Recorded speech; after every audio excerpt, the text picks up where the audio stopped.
When I came back 3 days early from my business trip, my toilet, bathroom, and kitchen were being remodeled. My sister said, "We're renovating before moving in." Her husband and her in-laws chuckled. I simply said, "Okay." The next day, she called me. "There are 2 police cars in front of the house." I thought I knew what betrayal felt like. I really did.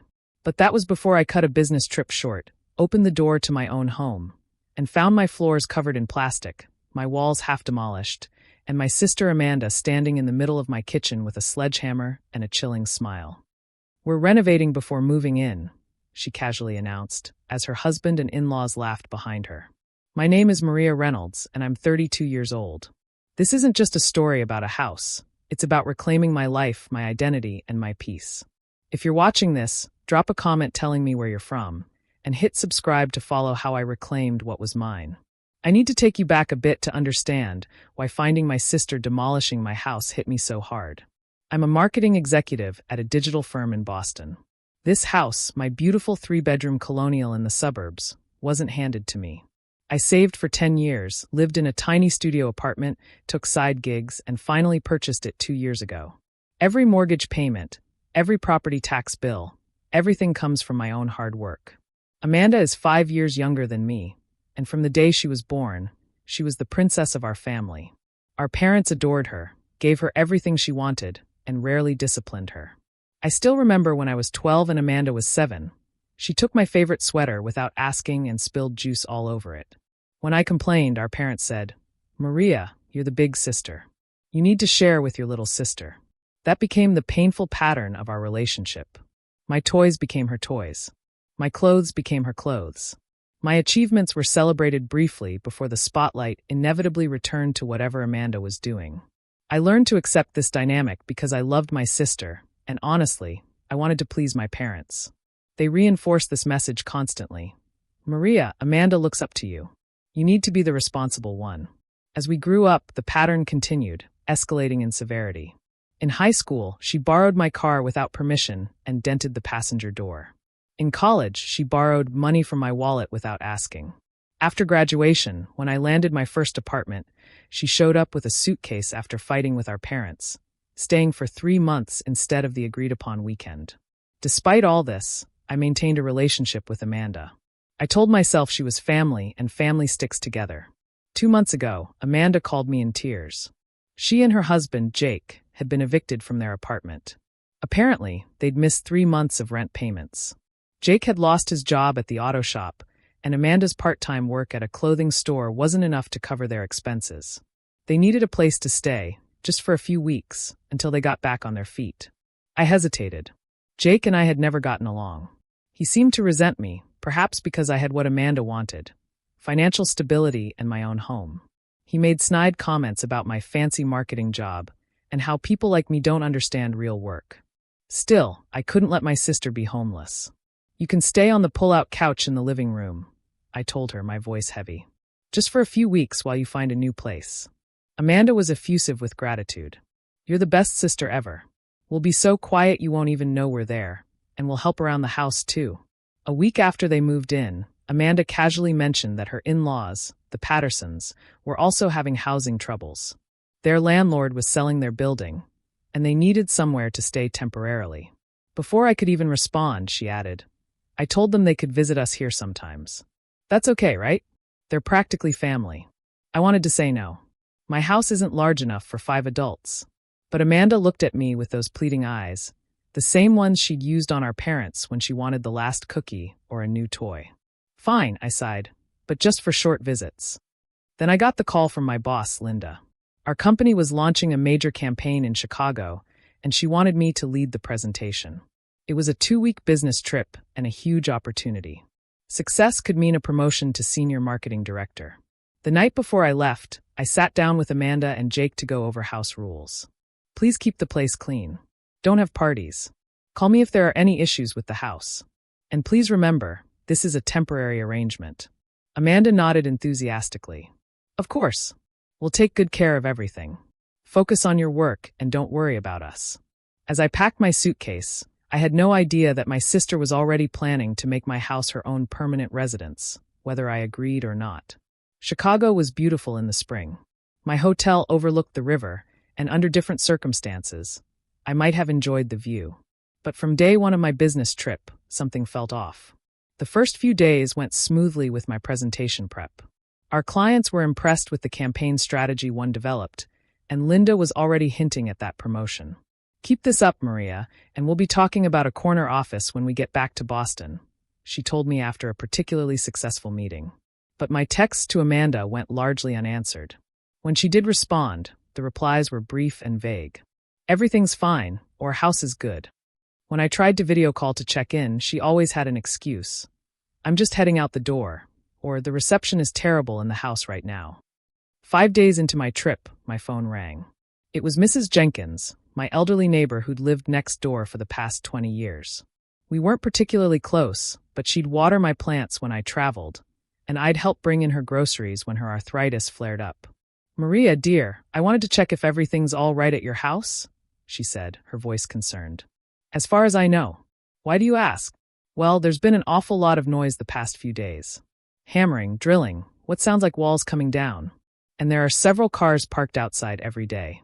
I saw men carrying what looked like bathroom fixtures and kitchen cabinets." My stomach tightened. "Did you speak to my sister?" "I tried to, dear. She said you were having some renovations done while you were away." "Is that right?" I forced myself to stay calm. "Yes, that's right. Thank you for checking, Mrs. Jenkins." As soon as we hung up, I called Amanda. She didn't answer the first 3 times. On the 4th try, she picked up, sounding irritated. "What's up, Maria?" "I'm kind of busy." "What's happening at the house?" Mrs. Jenkins said there's construction going on. There was a pause, and I could hear muffled voices in the background. "Oh, we're just doing some deep cleaning," Amanda replied, her voice artificially bright. "Jake's parents are helping. We wanted to surprise you with a super clean house when you get back." "Deep cleaning doesn't involve hammering and drilling," I said, my voice growing colder. "Jake was just hanging some pictures and fixing that wobbly shelf in the kitchen. Nothing major." Something in her tone didn't sit right with me. "Amanda, please don't make any changes to my house without talking to me first." "Of course not. We're just cleaning. I promise. Listen, I've got to go. We'll talk later, okay?" She hung up before I could respond. That night, I couldn't sleep. I kept thinking about the noises Mrs. Jenkins described, the evasiveness in Amanda's voice, the cars parked outside my house every day. My sister had boundary issues, yes, but would she actually renovate my house without permission? The next morning, I received a text from Amanda. "Just making your house beautiful. You'll love it when you see it." Attached was a photo that made my blood run cold. It showed a corner of what I recognized as my kitchen, but the cabinets had been removed, and the walls were partially demolished. In the background, I could see tarps covering my furniture. I immediately called Linda and explained the situation. "I'm so sorry, but there's an emergency at home. My sister is making unauthorized renovations to my house. I need to get back as soon as possible." Linda was understanding. "We've done the hard part of the presentation already. The team can handle the follow-up meetings. Family emergencies come first. Keep me posted." I booked the next flight to Boston, 3 days earlier than planned. I didn't tell Amanda I was coming home. Part of me hoped Mrs. Jenkins had exaggerated, that the photo showed a minor repair rather than a full renovation. But as the plane took off, I received another text from Amanda. "I hope you don't mind, but we're repainting your bedroom. Jake thinks the current color is too dark." During the flight, I couldn't focus on anything. My mind raced with questions and fears. What exactly was happening to my house? Why would Amanda do this? How extensive was the damage? The 3-hour flight felt like an eternity. When I landed, I rented a car rather than taking my usual rideshare. I needed the freedom to react to whatever I might find. The drive from Logan Airport to my suburb normally took 40 minutes. Today, with my hands gripping the steering wheel so tightly my knuckles turned white, it felt like seconds. As I turned onto my street, my heart sank. There were 4 vehicles parked in front of my house. Amanda's old Honda, a truck I recognized as Jake's, a large van with Patterson's contracting on the side, and a pickup truck loaded with building materials. This was no small repair project. This was a full-scale renovation, and I hadn't authorized any of it. I sat in my car for several minutes, trying to calm my racing heart. Part of me wanted to drive away, pretend this wasn't happening, maybe call the police right then. But I needed to see exactly what was going on to confront this situation head-on. With trembling hands, I took my house key from my purse and approached the front door. I noticed the doorbell had been removed, leaving exposed wires in its place. Taking a deep breath, I unlocked the door and stepped inside. The smell hit me first. Dust, paint fumes, and something acrid that burned my nostrils. Then came the visual shock. My once beautiful entryway was unrecognizable. The hardwood floors I'd lovingly restored were covered with plastic sheets and splattered with paint. The walls were half stripped of their tasteful gray paint, with patches of garish yellow in their place. I moved further into the house, each step revealing more devastation. The living room furniture had been pushed to one side and covered with sheets. Sample paint swatches covered an entire wall in colors I would never choose. Bright orange, neon green, and a purple so dark it was almost black. But it was the bathroom that truly horrified me. The door had been removed from its hinges, and inside, complete destruction awaited. My elegant clawfoot tub that I'd splurged on as a housewarming gift to myself was gone. The toilet had been disconnected and sat in the hallway. The marble sink vanity I'd installed just 6 months ago had been smashed to pieces, its remnants piled in a corner. With growing dread, I made my way to the kitchen, my favorite room in the house. The space where I'd hosted dinner parties, perfected my grandmother's lasagna recipe, and spent peaceful Sunday mornings with coffee and crosswords was utterly transformed. The quartz countertops had been ripped out. My custom cabinets were gone. Even the hardwood floor had been partially torn up, exposing the subfloor beneath. The stainless steel appliances I'd saved for were disconnected and pushed to the center of the room.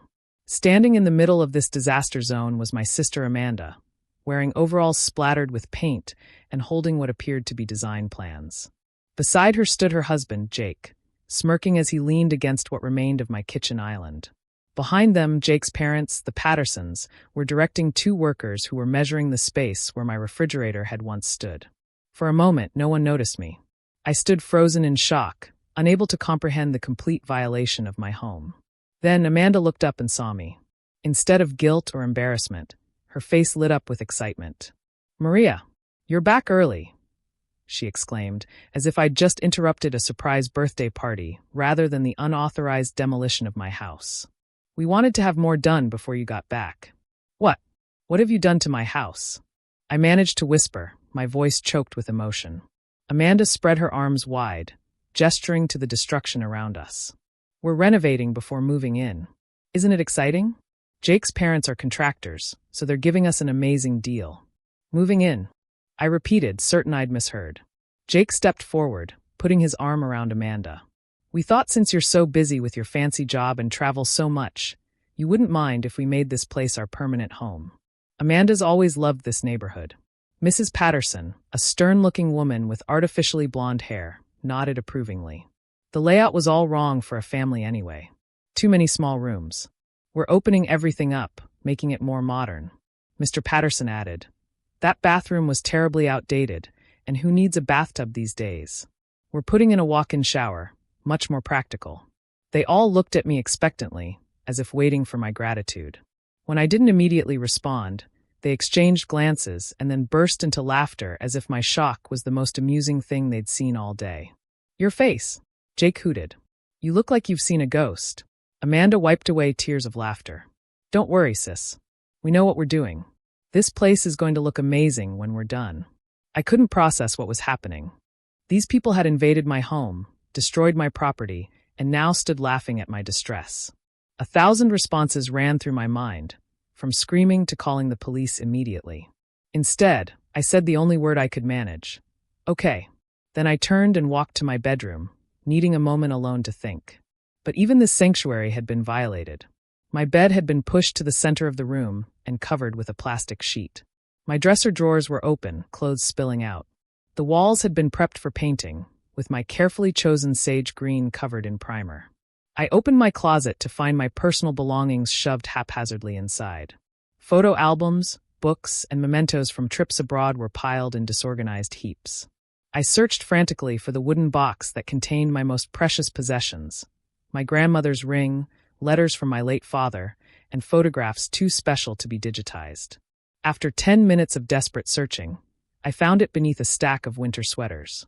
The lock had been broken, and inside, several items were missing, including my grandmother's gold locket. With trembling hands, I sat on the edge of my covered bed and tried to gather my thoughts. This wasn't just a renovation. This was a takeover, a hostile one. There was a knock at the bedroom door, and Amanda entered without waiting for a response. "So, what do you think?" she asked, gesturing to the chaos of my room. "We're thinking light blue for the walls, and we're getting rid of that old desk. Jake needs space for his gaming setup." "Amanda," I said, my voice steadier than I expected. "Who gave you permission to renovate my house?" She laughed as if I'd told a joke. "Come on, Maria. We talked about this. You said we could stay here. I said you could stay temporarily on the pull-out couch. I never said you could move in permanently. And I definitely never said you could tear apart my house." Amanda's smile faltered slightly. "But you're never here anyway. You're always working or traveling. It doesn't make sense for you to have this big house all to yourself when we need the space." "This is my house," I said firmly. "I paid for it. My name is on the mortgage." "Indeed. Don't be so selfish," Amanda replied, her voice taking on the wheedling tone she'd used with our parents. "We're family. What's yours is mine, right? That's what Mom and Dad always said." I took a deep breath, trying to stay calm. "I need you to stop the renovations immediately. This is not your house to change." Amanda's expression hardened. "Well, it's too late for that. The bathroom's already gutted, and we've put deposits down with the contractors. Besides, Jake's parents are investing a lot of money in these improvements." "Improvements I didn't ask for or want," I pointed out. She shrugged. "You'll thank us when it's done. The house will be worth more." "And who will be living in this more valuable house?" I asked, though I already knew the answer. "All of us, of course. One big, happy family." She didn't quite meet my eyes. "Anyway, we've got to get back to work. The flooring guys are coming tomorrow to talk about the hardwood." As she turned to leave, I asked, "Where am I supposed to sleep tonight? My bed is covered in plastic, and the bathroom is unusable." Amanda glanced back carelessly. "Oh, we set up a cot in the basement, just temporarily while the work is being done. Or you could get a hotel. I guess you can afford it with your big salary." With that, she left, closing the door behind her. I sat in stunned silence, trying to process not just the destruction of my home, but the complete disregard for my feelings, my property, and my rights. Something Amanda had said struck me as odd. "We talked about this," she'd claimed, but we never had. Not once had she mentioned renovations, or moving in permanently. Was she gaslighting me, or did she genuinely believe we'd had this conversation? Either way, I needed to understand exactly what was happening and why. And I needed evidence before I decided what to do next. After composing myself, I decided to gather more information before confronting Amanda and her family again. I pretended to accept the situation, telling them I needed to run some errands after my flight. In reality, I sat in my car at the end of the street, making phone calls to my bank and insurance company to check if there had been any unusual activity. What I discovered alarmed me further. Someone had attempted to access my savings account 3 times in the past week, though thankfully my complex password had prevented them from succeeding. My insurance company informed me that someone claiming to be me had called about adding additional people to my homeowner's policy, but couldn't provide the security answers. Around 6 o'clock that evening, I watched Jake's parents leave in their van. An hour later, the contractors departed. I waited another 30 minutes before quietly returning to the house, using my key to enter through the back door that led directly to the kitchen. I could hear voices coming from the living room, Amanda, Jake, and what sounded like Jake's father, who must have returned. I crept closer, staying out of sight, and began recording on my phone. "The bathroom demo went great today," Jake was saying. "Tomorrow we tackle the master bedroom. I'm thinking we make that our room, and we can use the second bedroom for Mom and Dad." "What about Maria?" Amanda asked, though her tone suggested this was a minor concern. Jake snorted. "What about her? She's never here anyway. She can have the small bedroom by the laundry if she's even around." "She seemed pretty upset earlier," Amanda said, hint of worry in her voice. "Who cares?" Jake's father replied gruffly. "Once we've put enough money into renovations, she can't just kick us out. We'll have equity in the place. My buddy at the law firm says it's called constructive ownership or something," Jake added. "If we improve the property and live here long enough, we can claim rights to it." I felt sick. They weren't just renovating without permission. They were actively trying to take my house from me.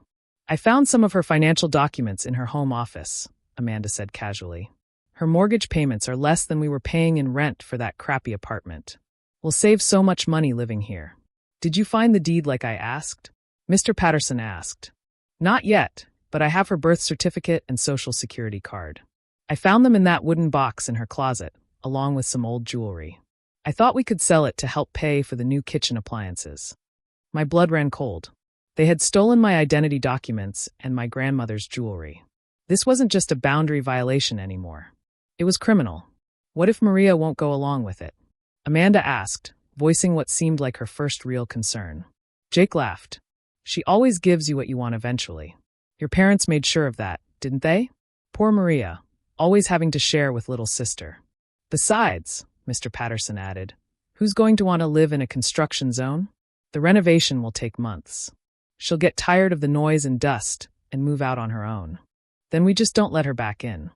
I talked to your parents yesterday, Jake said to Amanda. They think it's great that we're all going to be living together. Your mom said Maria needs to support family like she always has. They're coming to visit next weekend, Amanda replied. We can show them the renovation plans then. I'd heard enough. Carefully, I retreated to the back door and slipped outside again. In my car, I replayed the recording, making sure it had captured their conversation clearly. It had. My mind was reeling. My own sister was conspiring to steal my house, with the apparent blessing of our parents. They had taken my personal documents, stolen family heirlooms, and planned to make my life so uncomfortable I would leave my own home. And they were using some twisted interpretation of family loyalty to justify it all. I drove to a nearby hotel and checked in for the night. In the anonymous quiet of the room, I broke down, allowing myself to feel the full weight of the betrayal. I cried until no more tears would come, then washed my face with cold water and stared at my reflection in the bathroom mirror. They will not take what's mine, I told myself firmly. Not my house, not my identity, not my peace of mind. I opened my laptop and began researching. First, I looked up constructive ownership and discovered that what Jake had described was a distortion of adverse possession laws, which wouldn't apply in this situation anyway. Then, I searched for lawyers specializing in property rights and identity theft. By midnight, I had a plan. It wouldn't be easy, and it would likely permanently damage my relationship with Amanda and possibly my parents. But I had been pushed too far. It was time to stand up for myself, even against family. Before going to sleep, I made one more call to Mrs. Jenkins, my neighbor. Maria, dear, are you all right? Did you make it home? Yes, Mrs. Jenkins, I'm home. I was wondering, would you be willing to make a statement about the construction you've observed at my house and possibly testify that you never heard me give permission for any renovations? There was a pause. Then Mrs. Jenkins said firmly, absolutely. What that girl is doing to your beautiful home is a disgrace. You just tell me what you need. For the first time since opening my front door to chaos, I felt a glimmer of hope. I wasn't alone in this fight. I spent a restless night planning my next moves. By morning, I was exhausted but resolved. I showered, put on fresh clothes, and began making the calls that would set my plan in motion. My first call that morning was to Sarah Donovan, a lawyer specializing in property disputes whom I'd found through a colleague's recommendation. Her office agreed to see me immediately when I explained the urgency of my situation. Sarah was a sharp, no-nonsense woman in her 40s who listened intently as I described what had happened and played the recording I'd made. This is outrageous, she said when I finished, but also legally actionable in multiple ways. Unauthorized construction, identity theft, conversion of property, possible fraud. We need to move quickly. We developed a comprehensive plan. First, we would document everything thoroughly. Second, we would secure my financial and personal information. Third, we would prepare legal notices. And finally, we would involve law enforcement. Taking your personal documents and jewelry is theft, Sarah explained. The unauthorized construction is property damage and trespassing, despite your initial permission for them to stay temporarily. And their recorded statements show clear intent to defraud you of your property. From Sarah's office, I went directly to my bank. I met with the branch manager and explained the situation. We closed all my existing accounts and opened new ones with enhanced security measures. I placed a freeze on my credit and set up fraud alerts. Next, I visited the local police station to file a report about the theft of my identity documents and jewelry. The officer who took my statement, Detective Rodriguez, listened sympathetically. Family situations can be the most difficult, she said. But what they're doing is clearly illegal. We'll send officers with you tomorrow morning to document the damage and recover your stolen property. Tomorrow? I asked, anxious to move more quickly. Detective Rodriguez nodded. We need to prepare the proper paperwork, and honestly, it's better to let them continue thinking they're getting away with it, to document everything they do. In the meantime, I spent the rest of the day taking care of practical matters. I found a short-term rental apartment where I could stay if needed. I contacted my home insurance company to report the unauthorized renovations. I reached out to my boss, Linda, to update her on the situation and request a few more days off work, which she readily granted. Take whatever time you need, she said. Your home is at stake. I also called the city building department and confirmed what I suspected. No permits had been filed for renovations at my address. The inspector I spoke with, Mr. Grayson, was particularly concerned about potential code violations. Unpermitted bathroom and kitchen renovations can be dangerous and costly to correct, he explained. We'll send someone to inspect the property tomorrow along with the police. By late afternoon, I had one more difficult call to make, to my parents. I dreaded this conversation, knowing they had a blind spot when it came to Amanda. Still, they needed to hear the truth from me before Amanda spun her version of events. My mother answered on the third ring. Maria, Amanda told us you're back from your trip early. Is everything okay? No, Mom. Everything is not okay, I replied, my voice steady. Amanda and Jake have essentially gutted my house without permission. They've taken my personal documents and some of my jewelry. They're planning to force me out and take over my home. There was a long silence. Then my mother sighed. I'm sure it's not that bad, honey. Amanda said they're just helping fix up a few things while you're busy with work. You know how she likes decorating. This isn't decorating, Mom. My bathroom is destroyed. My kitchen is half demolished. They've taken over my bedroom and pushed my things into closets. They stole Grandma's locket. I'm sure she was just borrowing it, my mother said dismissively. You two have always shared everything. I never shared my house with her. I never gave permission for any of this. My mother's voice hardened. Family helps family, Maria. You have that big house all to yourself, and Amanda and Jake need a place to live. Can't you just be generous for once?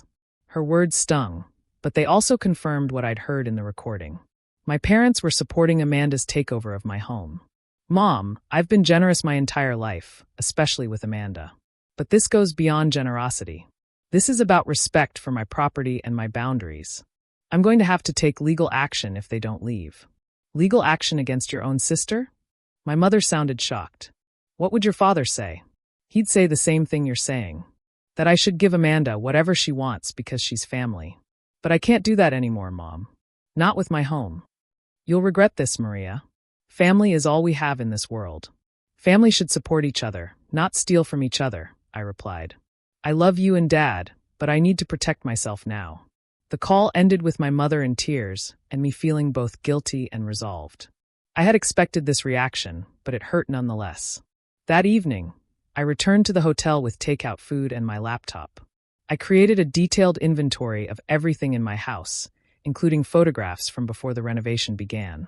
I wrote down every conversation I could remember with Amanda about her staying with me, emphasizing the temporary nature of our agreement. I also prepared for the worst-case scenario, a prolonged legal battle. I mapped out my finances, calculating how long I could afford both legal fees and temporary housing if necessary. Before going to bed, I texted Amanda. I'm staying at a hotel tonight since the house is unlivable. We need to talk about this situation tomorrow. Her reply came quickly. Don't be so dramatic. The house is fine, but whatever. See you tomorrow. Her dismissive tone strengthened my resolve. For too long, I had allowed Amanda and my parents to disregard my feelings and boundaries. That ended now. I set my alarm for 6 a.m., knowing I needed to be prepared for what would likely be the most confrontational day of my life. As I drifted off to sleep, I reminded myself that standing up for myself wasn't selfish. It was necessary. I woke before my alarm, anxiety pushing me into consciousness. After a quick shower and coffee, I met Detective Rodriguez and Officer Bennett in the police station parking lot at 7:30. We have the warrant to enter the premises and recover your stolen property, Detective Rodriguez explained. The building inspector will meet us there. Sarah, my lawyer, joined us, carrying a folder of legal documents. I've prepared an eviction notice and a cease and desist order for the unauthorized construction, she explained. Once we document everything, We'll serve these papers." We agreed to arrive separately. I would enter first with my key, followed by the officers and Sarah. The building inspector, Mr. Grayson, would arrive a few minutes later to avoid overwhelming everyone at once. At 8 a.m. sharp, I pulled into my driveway. The contractor's van and trucks were already there, along with Jake's pickup. I took a deep breath, steadying my nerves, and approached my front door. I used my key to enter and found the house already buzzing with activity. Workers were carrying debris from my bathroom through the living room. The noise of power tools came from the kitchen. Amanda and Jake were standing in the entryway, reviewing what looked like fabric samples. "Maria," Amanda said, looking up. "You're back. Look at these curtain options for the living room. I'm thinking the navy blue would look amazing with the new wall color." Before I could respond, Detective Rodriguez and Officer Bennett entered behind me, followed by Sarah. Amanda's expression shifted from surprise to confusion. "Who are these people?" "I'm Detective Rodriguez with Boston PD," the detective said, showing her badge. "We have a warrant to search these premises and recover stolen property belonging to Maria Reynolds." Jake stepped forward aggressively. "What the hell is this? You called the cops on us?" He glared at me with undisguised hatred. "I didn't give permission for any renovations," I said calmly. "And someone took my personal documents and my grandmother's jewelry from my bedroom. This is ridiculous." Amanda cried. "We're family. We're just helping improve your house." Sarah stepped forward. "I'm Sarah Donovan, Ms. Reynolds' attorney. I have here a cease and desist order for all unauthorized construction, as well as an eviction notice requiring you to vacate the premises immediately." "Eviction? You can't evict us," Jake shouted. "This is our home, too." "Actually, it's not," I replied. "My name is the only one on the deed and mortgage. You were invited as temporary guests, not permanent residents, and certainly not authorized to renovate." The commotion had drawn attention. Jake's parents emerged from the kitchen, and the workers paused their activities, watching the scene unfold. "What's going on here?" Mr. Patterson demanded, his face reddening when he saw the police officers. At that moment, Mr. Grayson from the building department arrived, clipboard in hand. "I'm here to inspect the unpermitted construction work," he announced. The chaos that followed was both terrible and vindicating. Detective Rodriguez and Officer Bennett began photographing the damage to the house, while Mr. Grayson examined the demolished bathroom and kitchen, shaking his head in disapproval. "This work violates multiple building codes," he declared. "No permits were filed. I'm issuing a stop work order immediately." The contractors, looking alarmed, began gathering their tools. One of them approached me directly. "We were told you had approved all this work," he said apologetically. "If we'd known it wasn't authorized, we never would have started." Jake tried a different approach. "Maria gave us this house as a gift," he claimed. "She said we could make it our own. This is just a misunderstanding." Sarah raised an eyebrow. "Do you have documentation of this alleged gift? A deed transfer, perhaps?" "It was a verbal agreement," Jake insisted. "Between family. That's not how real estate transfers work," Sarah replied dryly.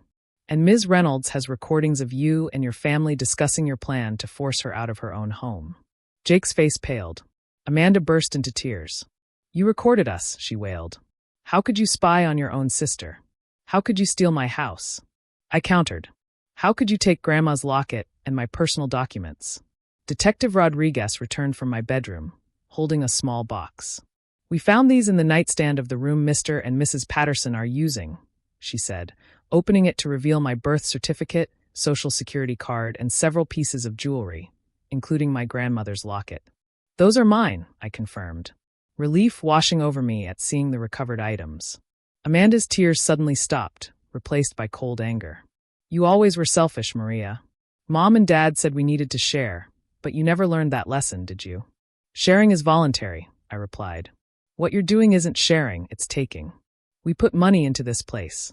Mr. Patterson interjected. "We've invested thousands in materials already." "Without permission," Sarah pointed out, "that doesn't give you ownership rights. In fact, you may be liable for the cost of restoring the property to its original condition." The situation escalated quickly. Jake began shouting threats about lawsuits and payback. Amanda alternated between crying and accusing me of betraying family. Mrs. Patterson started frantically gathering their personal belongings, while Mr. Patterson argued loudly with the building inspector about the quality of their unpermitted work. Through it all, I remained calm, supported by Sarah's steady presence and the authority of the officers. When Jake stepped toward me aggressively, Officer Bennett moved between us, a clear warning in his stance. "You have 2 hours to collect your personal belongings and vacate the premises," Detective Rodriguez announced. "We'll remain here while you do so." "And where are we supposed to go?" Amanda demanded. "That's not Maria's problem," Sarah said firmly. "You had a place to live before you decided to commandeer hers." As they reluctantly began collecting their things, Amanda made one last appeal to me. "Mom and Dad will never forgive you for this. Is that what you want, to destroy our family?" For a moment, doubt crept in. Was I overreacting? Was I putting property before family? Then I remembered the recording. Their callous plan to push me out of my own home. The theft of my most precious keepsakes. "You destroyed our relationship when you decided to steal from me instead of asking for help," I said quietly. "I would have helped you find a place, maybe even loaned you money for a down payment. But you chose deception and theft over honesty." Amanda had no response to that. She turned away and joined Jake in gathering their belongings. 2 hours later, they were gone. The contractors had removed their equipment after Mr. Grayson spoke with them about the permit violations. Detective Rodriguez had taken statements from everyone involved and assured me they would be investigating the identity theft and property conversion. As the police car pulled away, I stood in my driveway with Sarah and surveyed my house from the outside. It looked the same as always, a modest colonial with blue shutters and a red door. But inside was devastation that would take months and thousands of dollars to repair. "What happens now?" I asked Sarah. "Now we document everything for insurance and potential civil action," she replied. "I'll file for a restraining order to keep them from returning, and you'll need to change your locks immediately." I nodded, exhausted but relieved.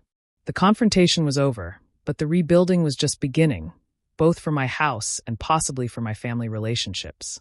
As Sarah drove away, my phone rang. It was my mother. I took a deep breath and answered, ready for the next battle. "How could you?" My mother's voice trembled with anger. "Amanda called us in tears. She said you had the police throw them out on the street. Is that who you've become, Maria? Someone who calls the police on her own sister." I leaned against the porch railing, surveying the garden I'd planted last spring. "Mom, Amanda and Jake were destroying my house without permission. They stole my identity documents and Grandma's jewelry. What would you have had me do?" "Family works things out privately," she insisted. "Your father and I are devastated. Amanda says you wouldn't even discuss it with her." "That's not true," I replied, keeping my voice steady. "I tried to talk to her when I first got home. She dismissed my concerns completely, and I overheard them planning to force me out of my own house." My mother scoffed. "She would never do that. You've always been jealous of Amanda, always complaining that we favored her." The accusation stung, but I recognized it as a deflection tactic. "Mom, I have recordings of their conversations. I have police reports documenting the theft and property damage. This isn't about childhood jealousy." "Recordings? You spied on your sister." My mother sounded scandalized.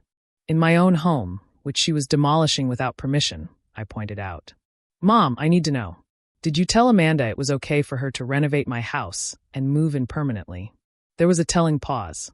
"We might have mentioned that it would be nice if you two could live together. You have all that space, and Amanda and Jake have been struggling. So you encourage this?" Another pause. "Not the renovation exactly, but yes, we thought it would be good for both of you to share the house." The confirmation hurt, but it wasn't surprising. "Mom, I worked for 10 years to afford this house. It's mine. If Amanda needs help with housing, there are ways to address that without taking over my property." "You sound so cold talking about property and ownership. This is your sister. And this is my life, my home, my boundaries." I took a deep breath. "I love you and Dad, and I love Amanda despite what she's done. But I won't allow anyone to disrespect me this way. Not even family." "Well," my mother said after a long silence, "I hope you're happy with your empty house and your precious boundaries. Your sister needed you, and you failed her." The call ended, leaving me emotionally drained but resolute. I had expected this reaction, had prepared for it, but it still hurt deeply to be cast as the villain in a situation where I was clearly the victim. The next few weeks were a blur of insurance claims, contractor estimates, and legal proceedings. The damage to my house was extensive. The bathroom needed to be completely rebuilt. The kitchen required new cabinets, countertops, and flooring. Walls needed to be repaired and repainted throughout the house. The insurance company initially balked at covering the damage, arguing that I had given permission for Amanda and Jake to stay in the house.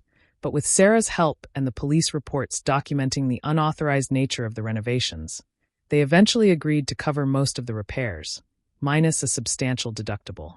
I took a week off work to deal with the immediate issues, sleeping on an air mattress in my bedroom since my bed had been damaged during the attempted renovation. Linda and my colleagues were incredibly supportive, with several of them coming over on a Saturday to help clear debris and clean areas that weren't structurally damaged. "I can't believe your sister did this," Linda said as we sorted through the kitchen items that had been haphazardly packed in boxes. "Family or not, this is criminal. The worst part is my parents taking her side," I admitted. "They honestly believe I'm in the wrong for not letting her take my house." "That's some serious enabling behavior," Linda observed. "Have you thought about talking to someone professional about all this? It's a lot to process on your own." She was right. The next day, I found a therapist specializing in family trauma, Dr. Lily Chin. Our first session was revelatory. "What you're describing is a lifetime of boundary violations," Dr. Chin said after I recounted the history with Amanda.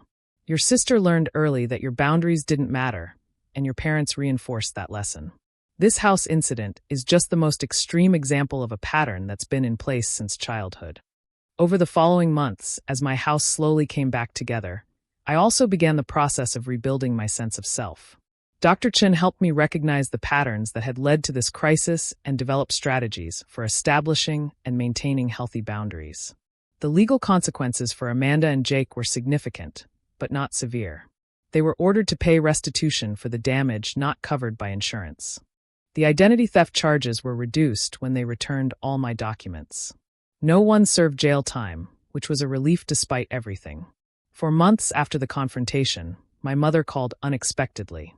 Her voice sounded different, less defensive, more tentative. "Your father and I visited Amanda and Jake in their new apartment yesterday," she began. "Oh," I responded neutrally, having learned to protect myself emotionally in these conversations. "It was eye-opening," she continued. "The place is a disaster, Maria. Holes punched in walls, broken furniture, filthy conditions. And they're already 3 months behind on rent, according to the notice taped to their door." "I'm sorry to hear that," I said, genuinely concerned despite everything. I think we might have been wrong about some things," my mother admitted, the words clearly difficult for her. "We always saw Amanda as the one who needed more help, more support. We didn't see how she took advantage. It wasn't a full apology, but it was a start." "Thank you for saying that, Mom. How's the house coming along?" she asked, changing the subject slightly. "It's getting there. The bathroom is finally functional again. The kitchen still needs work. Would it be all right if your father and I came to see it sometime, and maybe take you to dinner?" The olive branch was small but significant. "I'd like that, Mom." 2 weeks later, my parents visited. They were appropriately shocked by the remaining damage, and for the first time didn't try to minimize or excuse Amanda's actions. Over dinner at my favorite Italian restaurant, my father reached across the table and took my hand. "We didn't protect you the way we should have," he said, his voice rough with emotion. "As parents, we failed to teach Amanda about respect and consequences, and we failed you by always expecting you to give in. I'm sorry, Maria." Tears filled my eyes. "Thank you, Dad. That means a lot." Our relationship began to heal slowly, and with occasional setbacks, but with genuine effort on both sides. As for Amanda, she eventually reached out 6 months after the incident. We met at a neutral coffee shop, both of us nervous and guarded. "I've been in therapy," she said after we'd settled with our drinks. "Turns out, some issues with entitlement and boundaries." I nodded, waiting for her to continue. "What I did to your house was wrong," she acknowledged. "At the time, I genuinely believed I was entitled to it. That's messed up. I know that now." "It is," I agreed. "But I appreciate you saying it." "Jake and I split up," she added. "He wanted to sue you for the renovation costs.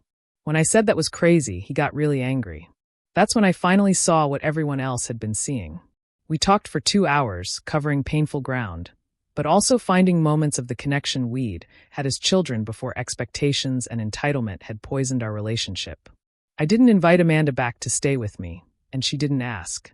Instead, I helped her find resources for affordable housing and recommended her for an entry-level position at a company where a friend worked.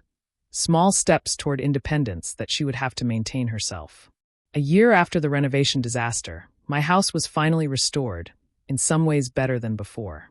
I'd taken the opportunity to make updates I'd been planning anyway, choosing every fixture and finish myself. On the anniversary of that terrible homecoming, I hosted a small dinner party for the people who had helped me through the crisis. Linda and her husband, Sarah, Mrs. Jenkins, and 2 colleagues who had spent weekends helping with repairs. As we sat around my dining table, enjoying good food and better company, Linda raised her glass in a toast. To Maria, who learned that sometimes the strongest thing you can say is no, and that the hardest boundaries to set are often the most important ones. Everyone clinked glasses, and a warmth filled me that had nothing to do with the wine. I had lost some things this past year. The blind trust in my sister, the unquestioning support of my parents, the naive belief that family would never truly hurt me. But I had gained something far more valuable. The knowledge that I was strong enough to stand up for myself, even against those I loved. That setting boundaries wasn't selfish, but necessary for healthy relationships. That sometimes the most loving thing you can do for someone is to stop enabling their destructive behavior. As my guests chatted and laughed around me, I realized that I had created a different kind of family here. One built on mutual respect, clear boundaries, and genuine care. The kind of family I deserved all along. Have you ever had to set difficult boundaries with people you love? Sometimes the hardest lesson is learning that true love includes respect for each other's space and property. If this story resonated with you, please give it a like and subscribe to hear more stories about finding strength in difficult family situations. Share this with someone who might need encouragement to stand up for themselves, even when it's uncomfortable. And leave a comment telling me about a time when you had to choose between peace and self-respect. Thank you for listening to my story. And remember that setting boundaries isn't selfish. It's how we teach others to treat us with the respect we deserve.